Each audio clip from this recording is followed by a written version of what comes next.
Fourth views, चौथा विचार, बाकी तीन चरण में हमें करने की ज़रूरत है।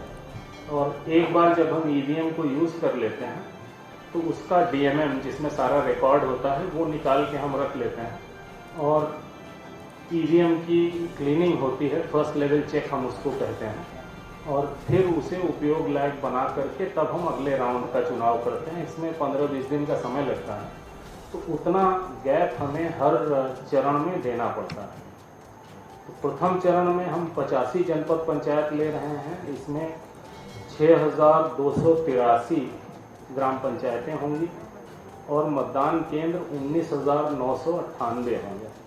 दूसरे चरण में 110 जनपद पंचायतें होंगी, 8,015 ग्राम पंचायतें होंगी और 24,840 इसमें मतदान केंद्र होंगे।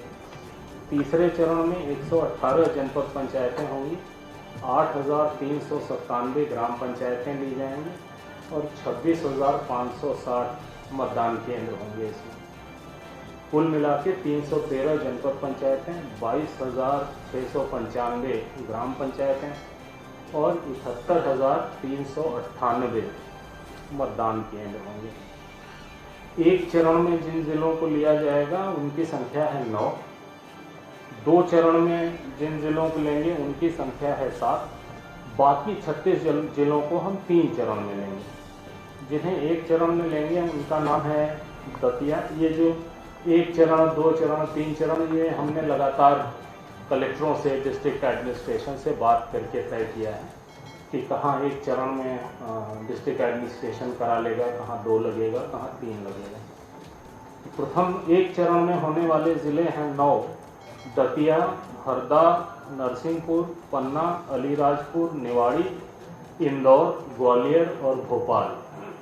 ये इससे स्पष्ट है जहाँ पे बहुत बड़ा एरिया नहीं है, जैसे इंदौर, भोपाल तो अर्बन जिले हैं, तो वहाँ पे रूरल एरिया बहुत कम है, इसलिए हम उसे एक राउंड में ले पा रहे हैं। जो 2 चरणों में होंगे वो 7 जिले हैं: Burhanpur, Jabalpur, again very large urban area, the rural area is smaller, Singrauli, Umaria, Anuppur, Sheopur, Dewas. बाकी के 36 जिले हम तीनों राउंड में करेंगे।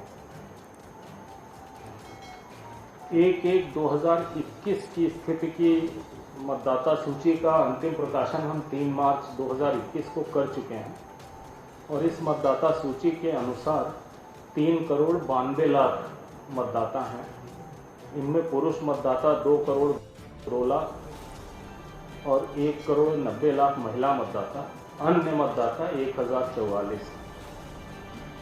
कुल 71,398 मतदान केंद्र हैं। इनमें 3,095 मतदान केंद्रों में मतदाताओं की संख्या 750 से ज़्यादा है। निर्वाचन के कार्यक्रम में 4,25,000 मतदान कर्मी नियुक्त होंगे। जो मतदान केंद्रों पर नियोजित किए जाएंगे कर्मचारी, उनका जिलेवार डेटाबेस तैयार कर लिया गया है।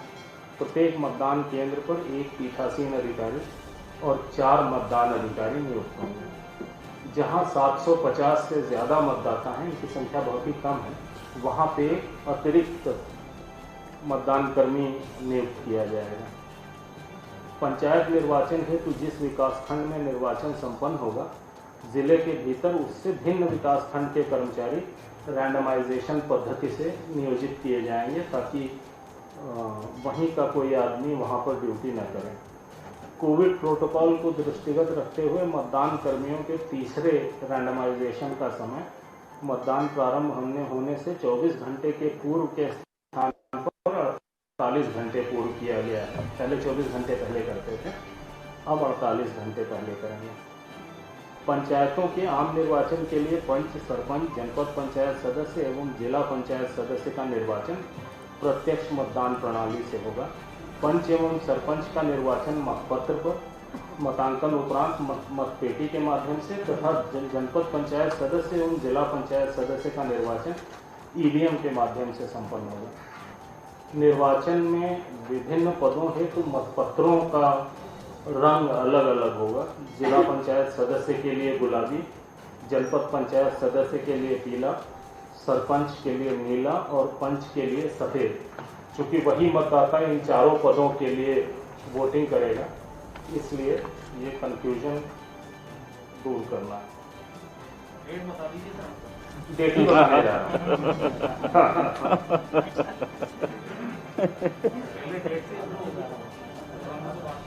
प्रसाद पहले पट गया तो कथा कौन सुनेगा।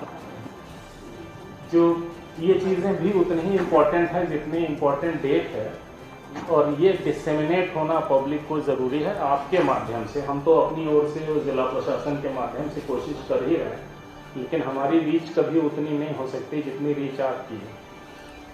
समस्त मतदान केंद्रों पर मतदान का समय 7 बजे से दोपहर 3 बजे तक होगा, और सिस्टम वही रहता है कि जो भी समय से पहुंच गया उसे पर्ची दी जाती है। तब तक मतदान चलता है जब तक सारे पर्ची वाले लोग वोट नहीं डालना है।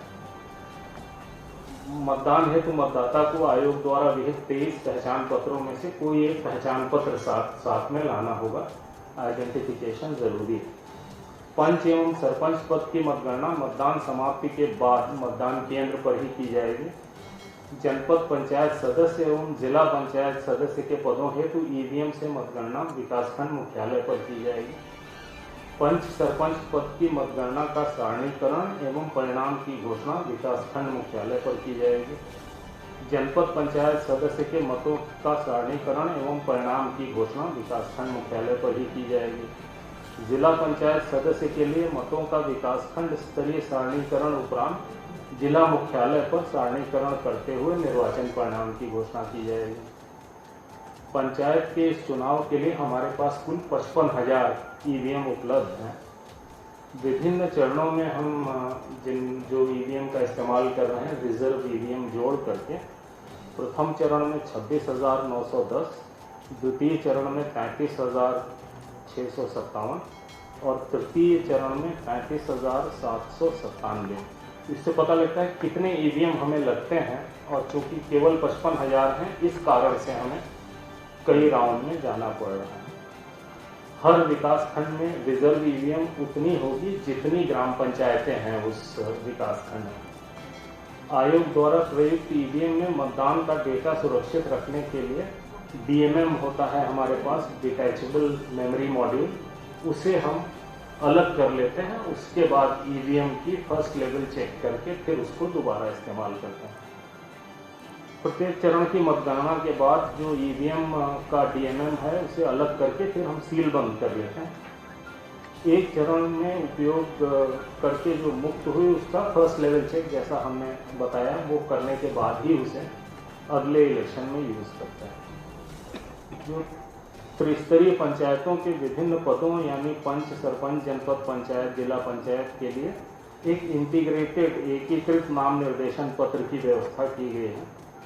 जिला पंचायत सदस्य के लिए नाम निर्देशन पत्र जिला मुख्यालय पर, जनपद पंचायत सदस्य के लिए विकासखंड मुख्यालय पर तथा पंच एवं सरपंच पद के लिए विकासखंड मुख्यालय एवं क्लस्टर मुख्यालय पर लिए जाएंगे।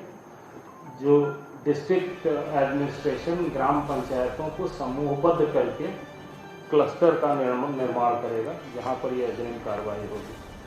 जो निक्षेप राशि जमा करनी होती है, जिला पंचायत सदस्य के लिए 8,000, जनपद पंचायत सदस्य के लिए 4,000, ग्राम पंचायत सरपंच के लिए 2,000, पंच के लिए 400 रुपये।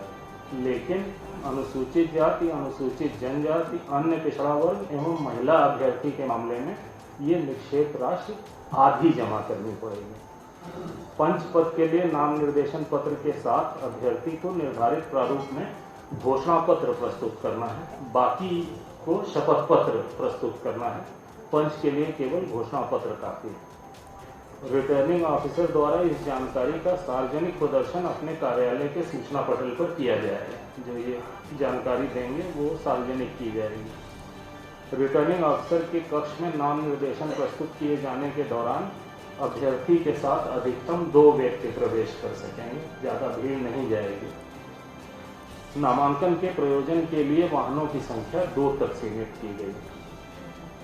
हम आईटी का काफ़ी उपयोग करते हैं निर्वाचन में, और ऑनलाइन नॉमिनेशन की व्यवस्था भी है। लोग अपना नॉमिनेशन ऑनलाइन कर सकते हैं, लेकिन उसकी हार्ड कॉपी व्यक्तिगत रूप से उन्हें रिटर्निंग ऑफिसर को प्रस्तुत करनी पड़ेगी। ऑनलाइन भरने के लिए रिटर्निंग ऑफिसर के कार्यालय में हेल्प डेस्क सुविधा केंद्र ये स्थापित किए जाएंगे ताकि ऐसे लोग जो ऑनलाइन ऑपरेशन नहीं कर सकते उनकी मदद की जा सके। निर्वाचन के लिए जो मतदान दल और मतगणना दल गठित किए जाएंगे वो NIC में सॉफ्टवेयर डेवलप किया है, कॉमन इलेक्शन मैनेजमेंट सिस्टम, उसके माध्यम से किया जाएगा।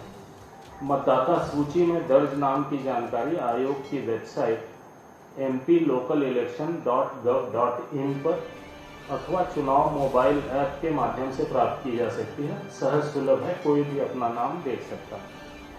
स्ट्रांग रूम मतदान केंद्रों एवं मतगणना स्थलों पर आवश्यक सुरक्षा व्यवस्था की जाएगी। जो संवेदनशील अति संवेदनशील मतदान केंद्र हम आइडेंटिफाई करते हैं जिनमें विशेष दृष्टि रखी जाती है, संवेदनशील मतदान केंद्र 15,863 हैं और अति संवेदनशील 6,235 हैं। सेक्टर जोनल मजिस्ट्रेट इनकी नियुक्ति की जाएगी। पर्याप्त पुलिस व्यवस्था की जाएगी ताकि इलेक्शन शांतिपूर्वक हो सके और 3 चरणों में करने से भी पुलिस व्यवस्था में हमें आसानी होगी। बहुत ज़रूरी है, ये आपके लिए भी नोट करने के लिए है कि निर्वाचन संबंधी शिकायतों के त्वरित निराकरण के लिए आयोग मुख्यालय में एक कंट्रोल रूम स्थापित किया गया है जिसका दूरभाष क्रमांक 0755-255-1076 है। 255-1076 है। किसी को भी निर्वाचन संबंधी कोई भी शिकायत करनी हो तो इस नंबर पर वो फ़ोन कर सकते हैं और इमीडिएट उस पर कार्रवाई सुनिश्चित की जाएगी। इसी तरीके से हर ज़िले में ज़िला स्तरीय कंट्रोल रूम स्थापित किए जाएंगे जहां पर लोग डायरेक्टली शिकायत कर सकेंगे। हम लोग निर्वाचन के पर्यवेक्षण के लिए हर ज़िले में प्रेक्षक नियुक्त करते हैं। उन्हें जब मतदाता सूची बन रही होती है तो भी हर स्टेज में हम उन्हें ज़िले में भेजते रहते हैं और उनसे रिपोर्ट लेते हैं।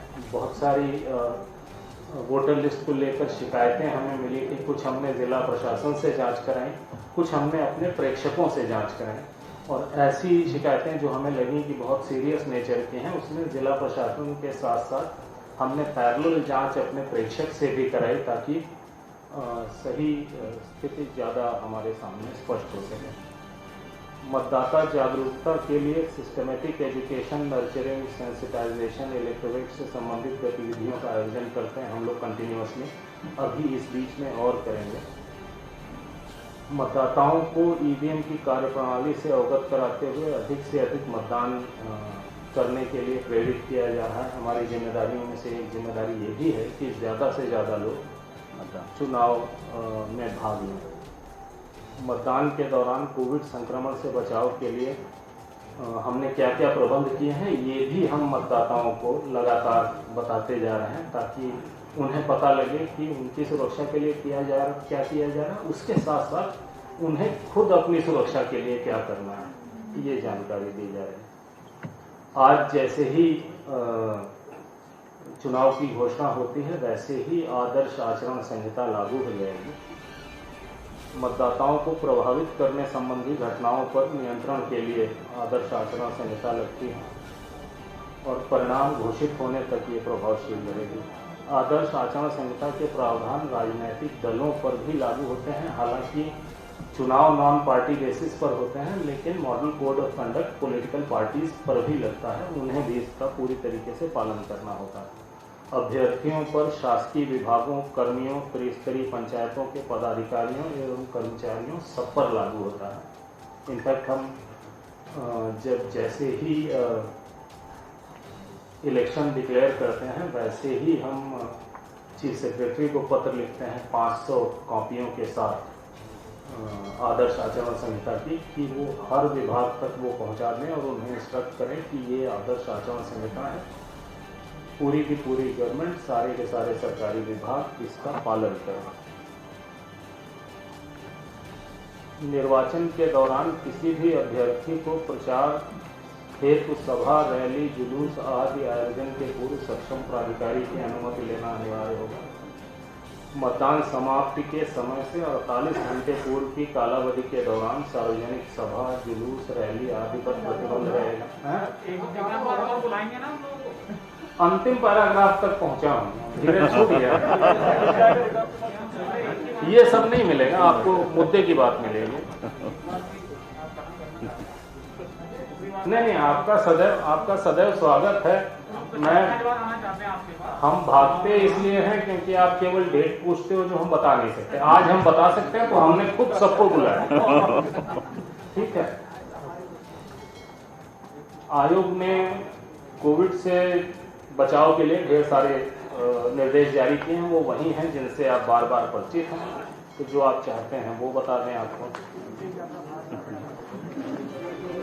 निर्वाचन की सूचना का प्रकाशन और नाम निर्देशन पत्र प्राप्त करना, ये प्रथम चरण के लिए 13/12/2021 यानी 13 तारीख से निर्वाचन की सूचना का प्रकाशन किया जाएगा और नाम निर्देशन पत्र प्राप्त करना शुरू हो जाएगा। नाम निर्देशन पत्र प्राप्त करने की अंतिम तारीख 20 दिसंबर। नाम निर्देशन पत्रों की समीक्षा यानी जांच 21 दिसंबर। नाम वापस लेने की अंतिम तारीख 23/12 और इसी दिन सिंबल अलॉटमेंट होगा। मतदान यदि आवश्यक हो, हम ऐसा इसलिए कहते हैं कि पंच के पद के लिए कई बार कुछ जगहों पर या कई जगहों पर इलेक्शन नहीं होते हैं। मतदान 6 जनवरी 2022 पहले चरण का। मतदान केंद्र पर की जाने वाली मतगणना केवल पंच और सरपंच के लिए 6 जनवरी, जनपद पंचायत सदस्य एवं जिला पंचायत सदस्य की विकासखंड मुख्यालय पर ईवीएम से की जाने वाली मतगणना 10 जनवरी, पंच सरपंच पद की मतदान केंद्र पर की गई मतगणना का सारणीकरण और परिणाम की घोषणा और पंच सरपंच पद की विकासखंड मुख्यालय पर की जाने वाली मतगणना सारणीकरण निर्वाचन परिणाम की घोषणा 11 जनवरी। जनपद पंचायत सदस्य पद के लिए मतों का सारणीकरण और निर्वाचन परिणाम की घोषणा जिला।